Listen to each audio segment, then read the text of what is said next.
अस्सलाम वालेकुम लिसनर्स। उम्मीद करता हूँ आप लोग सब खैरियत से हैं, खुश हैं और आपकी ज़िंदगी ज़बरदस्त गुजर रही है। इसी तरह खुश रहें, आबाद रहें और इन इबादत के लम्हों में, इस मुबारक महीने में मुझे और मेरी फैमिली को ख़ास तौर पे याद रखें। दुआ करें कि अल्लाह ताला हम सबको सेहत दे, सलामती दे, खुशहाली दे और हम सब की जितनी भी मुश्किलात हैं उनको ख़त्म फरमाए। अगर आप में से किसी ने भी अब तक मेरे चैनल को सब्सक्राइब नहीं किया तो मैं रिक्वेस्ट करता हूँ कि मेरे चैनल को ना सिर्फ सब्सक्राइब करें, बल्कि अगर हो सके तो अपने दोस्तों में, अपने सर्किल में, अपनी कम्युनिटी में इस चैनल को शेयर करें। अगर आप लोग अपनी स्टोरी शेयर करना चाहते हैं, आप चाहें तो अपनी आवाज़ में रिकॉर्ड कर सकते हैं या फिर चाहें तो लिख के सेंड कर सकते हैं। तो गैस, आज की ये जो पहली स्टोरी है ये बहुत ही इंटरेस्टिंग स्टोरी है और ये जो स्टोरी है जिन साहब ने हमसे शेयर की है उनका नाम काशान है। काशान साहब इससे पहले भी बहुत सारी स्टोरीज हमारे साथ शेयर कर चुके हैं। ये बताते हैं कि आजकल यानी मौजूदा दौर में ये फेडरल बी एरिया ब्लॉक 17 में रहा करते हैं। लेकिन ये जो किस्सा, ये जो कहानी इनके साथ पेश आई थी ये सन 2006 में गुलिस्तान जौहर में पेश आई थी। ये बताते हैं कि उस वक्त इनकी जो फैमिली थी या जितने भी इनके घर वाले और बहन भाई थे, सारे के सारे गुलिस्तान जौहर के अंदर एक बेंगलो में किराए पे रहा करते थे। अब क्योंकि इनकी जो एज थी वो उस वक्त टीन एज थी, तो इनका जो सर्कल था या इनके जितने भी दोस्त थे वो सारे के सारे एतराफ़ के ही दोस्त थे।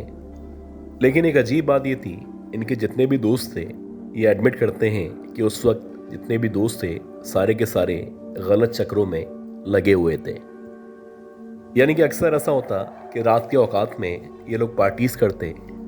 उनमें पीना पिलाना होता, मुख्तलिफ़ किस्म के नशे किए जाते और जो भी इस टीन एज में या इस तरह की एज में लोग किया करते हैं वो सारे काम ये किया करते थे। और उन्हीं दिनों जब इनके घर वालों को इनके सारे कारनामों के बारे में पता चलना शुरू हुआ तो इनके घर वालों समेत जितने भी दोस्त थे सबके घर वालों ने इन सब पे बहुत ज़्यादा पाबंदियां लगा दी। ख़ास तौर पे इनको पैसों के मामले में बहुत ज़्यादा रोक टोक की जाती और इनसे पूछा जाता या इनसे पैसों का हिसाब लिया जाता, क्योंकि इनके जो घर वाले थे वो नहीं चाहते थे कि इनको जो पैसे दिए जाएं उन पैसों को ये गलत एक्टिविटीज़ में या नशे में इस्तेमाल करें। खैर, शुरू शुरू में तो ये घर वालों की बातें मानते चले गए, लेकिन उसके कुछ अरसे के बाद अक्सर ऐसा होने लगा कि इनके जितने भी दोस्त थे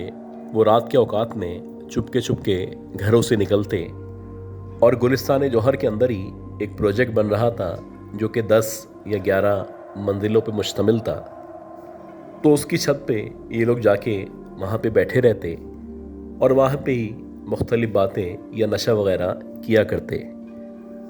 तो शुरू शुरू में ये जो काम था बड़ी कामयाबी से चल रहा था, क्योंकि उसकी वजह ये थी कि वो जो बिल्डिंग थी पिछले काफ़ी अरसे से न सिर्फ ज़ेर तामीर थी,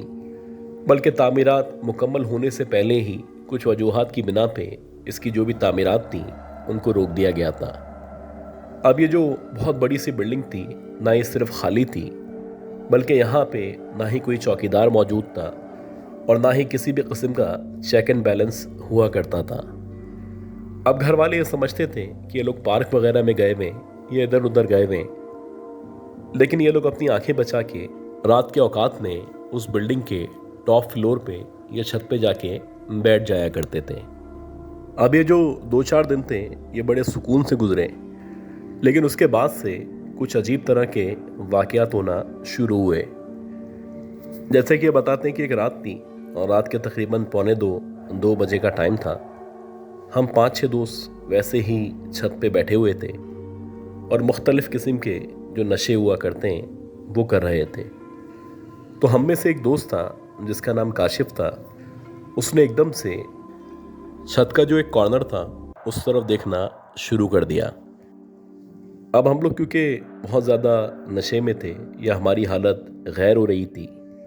तो हमें लगा कि हो सकता है कि वैसे ही कॉर्नर की तरफ देख रहा हो। लेकिन जब उसने उधर से अपनी नज़रें काफ़ी देर तक नहीं हटाईं, तो हम लोगों ने भी जहाँ वो देख रहा था उस तरफ देखना शुरू किया।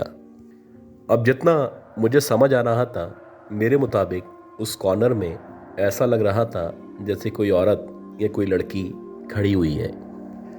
और ये जो औरत थी या जो भी लड़की थी, ऐसा लग रहा था जैसे इसने लाल कलर का लिबास पहन रखा है। अब वो जो औरत थी ना सिर्फ कॉर्नर पे खड़ी हुई थी, बल्कि उसका चेहरा हमारे इस नशे की हालत में भी हमें वाज़े दिखाई दे रहा था। ऐसा लग रहा था जैसे उस औरत का जो आधा चेहरा है या चेहरे का जो निचला हिस्सा है वो या तो झलसा हुआ है या उसके चेहरे के निचले हिस्से में बहुत ज़्यादा जख्म मौजूद हैं। अजीब बात ये थी कि वो जो औरत थी उसका चेहरा हालांकि हमें वाज़े नज़र आ रहा था, लेकिन ऐसा लग रहा था कि उसकी जो दो आंखें हैं उन आंखों में से एक आंख मुकम्मल तौर पे ख़राब है, जबकि वो एक आंख की मदद से हम जितने भी दोस्त उसके सामने मौजूद थे मुसलसल हमारी तरफ देखती चली जा रही है। अब मेरा वो जो दोस्त था जिसने सबसे पहले उस कॉर्नर की तरफ देखना शुरू किया था, तो अजीब सी लहराई हुई आवाज़ में एकदम से हमें बोलने लगा कि छोड़ो यार, उस तरफ ना देखो, हो सकता है जो हमें नज़र आ रहा हो ऐसा कुछ भी मौजूद ना हो। लिहाजा हम लोगों ने उसके बाद फ़ौरन से उधर देखने के बजाय जहाँ पे हम ध्यान दे रहे थे या जो नशा हम कर रहे थे, दोबारा से वो करना शुरू कर दिया।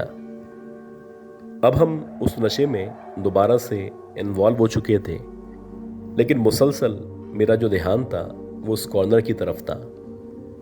मुझे बार बार महसूस हो रहा था कि वहाँ पे कोई ना कोई ख़तरा ज़रूर मौजूद है। और इसी दौरानी में जब मैंने एकदम से वहाँ पे दोबारा से नज़र डाली, तो ऐसा लग रहा था जैसे उस कॉर्नर पे जो औरत ये लड़की अभी खड़ी हुई थी न सिर्फ वहाँ से गायब हो चुकी है, बल्कि अब ऐसा लग ही नहीं रहा जैसे वो अब से कुछ देर पहले यहाँ पे खड़ी हुई थी और मुसलसल हमारी तरफ देखती चली जा रही थी।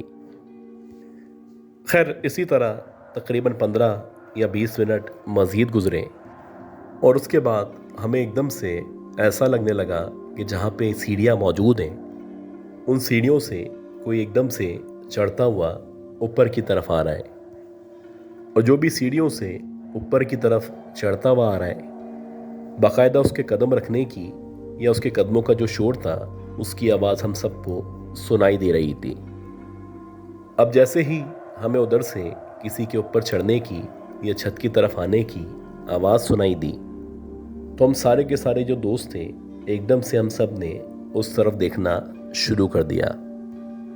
हमारा ये ख्याल था कि एकदम से हो सकता है कि कोई इलाके वाला, कोई चौकीदार, कोई पुलिस वाला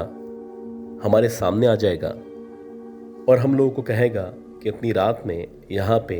तुम लोग क्या कर रहे हो।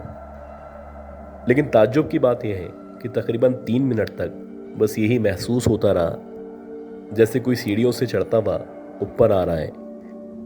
लेकिन 3 मिनट गुजरने के बावजूद ना कोई ऊपर आया और ना ही ऊपर आने की ये जो आवाज़ आ रही थी ये आना बंद हुई। खैर, कुछ देर के बाद जब ये आवाज़ आना बंद हुई तो हम लोगों ने थोड़ा सा अंदाज़ा लगाया कि अब मज़ीद यहाँ पे रुकना ख़तरे से खाली नहीं है। इसी दौरानी में जब हम उस जगह से निकलने वाले थे और नीचे की तरफ यानी इस शेर से होते हुए बाहर की तरफ जाने वाले थे, तो देखते ही देखते सीढ़ियों की तरफ से अब बाकायदा पायल की, ये घुंघरुओं की ना सिर्फ आवाज़ आना शुरू हुई, अब ऐसा लगने लगा कि कोई सीढ़ियों से निकल के एकदम से छत पे आ गया है।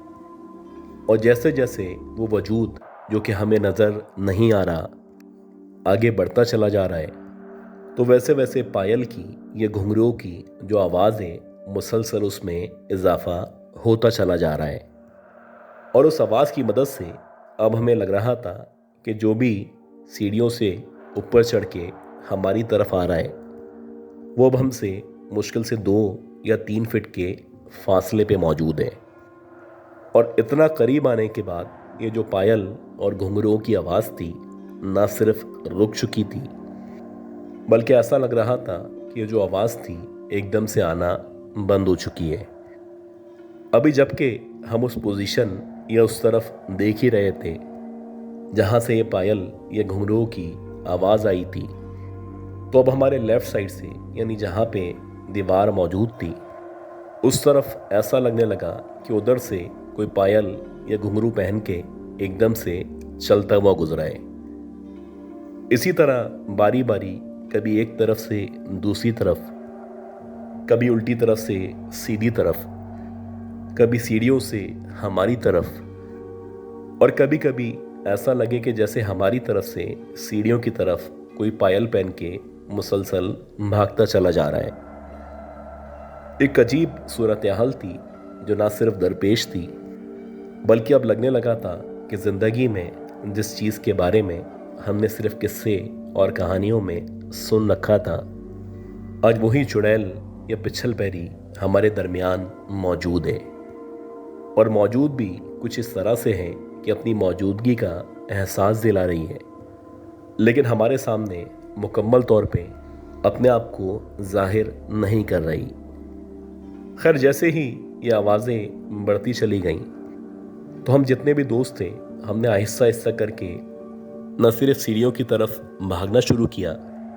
बल्कि देखते ही देखते जैसे ही हम सीढ़ियों से उन तमाम फ्लोर्स से होते हुए नीचे आने लगे, तो अब बाकायदा लग रहा था कि जो चुड़ैल या पिछल पैरी हमारे दरमियान मौजूद थी,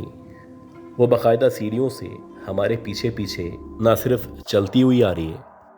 बल्कि किसी भी लम्हे एकदम से वो अपना हाथ हम में से किसी के भी कंधे पे रखेगी और एकदम से अपने आप को हमारे सामने जाहिर कर देगी। इसी नफ्सा नफसी के आलम में, इसी परेशानी में, जैसे ही हमने ये 4 या 5 मंजिलें क्रॉस की और जबकि हम 6ठी या 7वीं मंजिल की सीढ़ियों पे पहुँचे, तो जैसे ही हमने ये जो 6ठी या 7वीं मंजिल थी उसके जीने से नीचे की तरफ, यानी दोबारा से जो सीढ़ियाँ नीचे उतरती हैं उस तरफ मुड़ना शुरू किया, तो हमने देखा कि इन सीढ़ियों के बिल्कुल सामने एक चेयर रखी हुई है और ऐसा लग रहा है कि इस चेयर के ऊपर कोई ना कोई बैठा हुआ है। ये जो हमारा इंटरेक्शन था ये मुश्किल से 7 या 8 सेकंड का था, और इन 7 या 8 सेकंड में जो मैंने देखा उसके मुताबिक कोई औरत या लड़की अपने मुंह के आगे अपने सारे बाल गिराए हुए न सिर्फ उस कुर्सी के ऊपर बैठी हुई थी, बल्कि उसने हूबहू वैसा ही लिबास पहना हुआ था जिस लिबास की औरत को अभी हमने छत के कॉर्नर में देखा था। और जितनी आवाज़ हमें सुनाई दे रही थी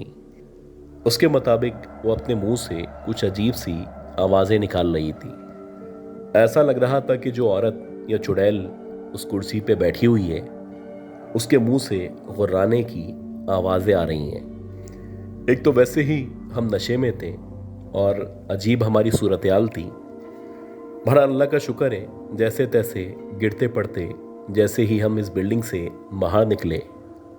और बाहर निकलने के बाद हमने जब इस छत की या ऊपर की तरफ देखना शुरू किया, तो नीचे खड़े होने के बावजूद भी हमें क्लियरली ऐसा लग रहा था कि उस 6ठे या 7वें फ्लोर पे जो खिड़की या रोशनदान मौजूद है, उस खिड़की या रोशनदान से कोई ऊपर से खड़ा हुआ हमें नीचे की तरफ देख रहा है, और उसका हूबहू वैसे ही हुलिया लग रहा है जिस हुलिये की औरत को या चुड़ैल को अभी हम कुछ देर पहले देख के नीचे उतर रहे थे। ये जो रात थी, बहरहाल ये जैसे तैसे गुजर गई, लेकिन ये जो रात थी, इस रात ने एक तो हमें तमाम किस्म के नशों से न सिर्फ दूर कर दिया, बल्कि उसके बाद से हम तमाम दोस्तों ने इस तरह की जगहों पे जाने से, ख़ास तौर पे तन्हाई में या नापाकी की हालत में, किसी भी जगह घर से बाहर निकलने से तौबा कर ली थी। इस वाक़ये के तकरीबन 10 से 11 दिनों तक हम जितने भी दोस्त थे, हम सबको न सिर्फ बुखार रहा, बल्कि उसके बाद से जब तक वो बिल्डिंग मुकम्मल तौर पे तामीर नहीं हुई या वहाँ पे आके लोगों ने रहना शुरू ना कर दिया, तो हम में से किसी दोस्त की भी कभी भी इतनी हिम्मत भी नहीं हुई कि दिन में भी उस बिल्डिंग के सामने से गुजर सकें।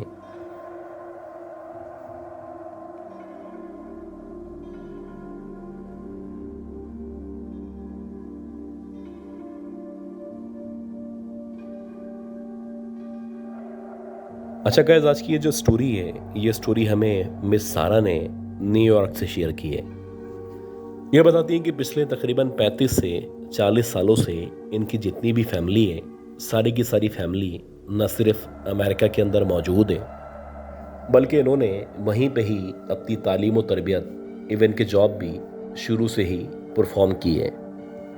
तो ये जो इंसिडेंट इनके साथ पेश आया था, ये उस वक्त का वाक़या है जब इनकी जो फैमिली थी वो इतनी ज़्यादा फाइनेंशियली स्ट्रांग नहीं थी और बहुत सारे इश्यूज थे जो इनकी फैमिली में मौजूद थे। उस वक्त तक ये बताती हैं कि हम लोग एक किराए के घर में रहा करते थे और हम लोग इस तलाश में थे कि जैसे तैसे हमारे पास कुछ पैसे जमा हो सकें और हम अपने लिए या अपने बच्चों के लिए किसी घर का, किसी अपार्टमेंट का इंतज़ाम कर सकें। तो इन्होंने सुन रखा था कि अक्सर ऑक्शन हुआ करती थी या इस तरह के बहुत सारे मौके मिला करते थे जिनमें जो गवर्नमेंट होती है वो उन लोगों को अपॉर्चुनिटी देती है जिनके पास मकान या अपार्टमेंट मौजूद ना हो। तो 2001 में इनका जो शहर था,